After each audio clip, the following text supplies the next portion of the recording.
Guys നമ്മുടെ കുളത്തിന്റെ പണി കഴിഞ്ഞു.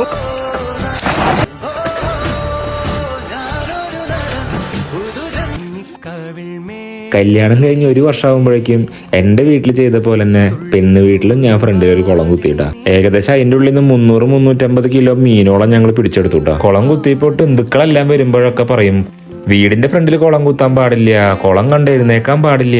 ഗൈസ് അപ്പൊ നമ്മളതൊന്നും കാര്യമാക്കിയിരുന്നില്ല. നമ്മളാ കുളത്തിന് ചുറ്റും ബുഷൊക്കെ വെച്ച് നല്ല ഭംഗിയാക്കി നീറ്റാക്കി കൊണ്ടു നടക്കാനായിരുന്നു നമ്മുടെ ഉദ്ദേശം കേട്ടാ. അങ്ങനെ ഇരിക്കുകയാണ് പെണ്ണിന്റെ അച്ഛൻ മരിച്ചത് കേട്ടാ. കാണാൻ വന്ന കൂട്ടത്തില് ഒരു ബന്ധു കുളത്തിന്റെ വലയം തട്ടി ദേ കിടക്കണ കുളം.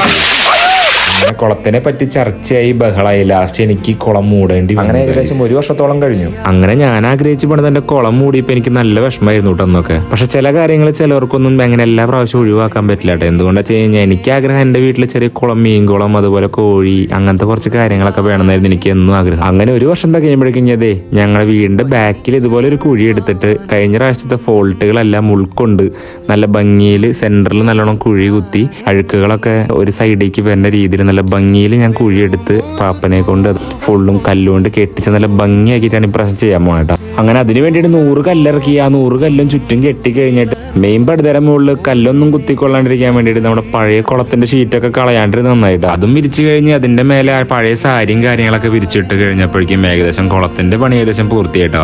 പിന്നെയാണ് നമ്മുടെ മെയിൻ ചടങ്ങ്. അതായത് നമ്മൾ ഓർഡർ ചെയ്ത പടുതെല്ലാം വന്നിട്ടുണ്ടായിരുന്നു. നമ്മൾ ഓർഡർ ചെയ്ത പടുത ഏകദേശം 300 GSM ആയിരുന്നു കേട്ടോ. അതായത് ഏകദേശം 6000 വന്നു ഈ കുളത്തിലേക്കുള്ള പടുത മൊത്തം എടുത്തു. അപ്പൊ ഇതിന്റെ എല്ലാ ചെലവും കാര്യങ്ങളെല്ലാം കൂടെ നമ്മൾ ഫുൾ വീഡിയോ ആയിട്ട് നമ്മുടെ യൂട്യൂബ് ചാനൽ ഇട്ടിട്ടുണ്ട്. യൂട്യൂബ് ചാനലിലെ ലിങ്ക് നമ്മുടെ ബയോയിൽ ഇട്ടിട്ടുണ്ട്. നമ്മുടെ കുളത്തിലെ ഷീറ്റൊക്കെ വിരിച്ച് കഴിഞ്ഞു. ഇനി വെള്ളമൊക്കെ നിറച്ചുകൊണ്ടിരിക്കുകയാണ് കേട്ടോ. അപ്പോൾ ഇഷ്ടം പോലെ ഷീറ്റാണ് നമുക്ക് ബാലൻസ് വന്നത്. നമ്മൾ എടുത്ത അളവ് പാളിയതാണോ എന്താണെന്ന് അറിയില്ല. ഇനി നമ്മൾ ഏകദേശം താറാവിനെയൊക്കെ വളർത്താനുള്ള ചെറിയ പ്ലാൻ ഉണ്ട്. അപ്പോൾ താറാവിന് ചെറിയ കുളം കുത്താൻ എന്തായാലും ഷീറ്റ് ആവശ്യം വരും. അപ്പോൾ ഷീറ്റ് മുറിച്ച് നമുക്ക് മാറ്റി വെക്കാം. എന്ത് പറഞ്ഞാൽ കുളത്തിൽ കുളിക്കുന്നതിന്റെ ഒരു സുഖം വേറെ കേട്ടോ ഗൈസ്.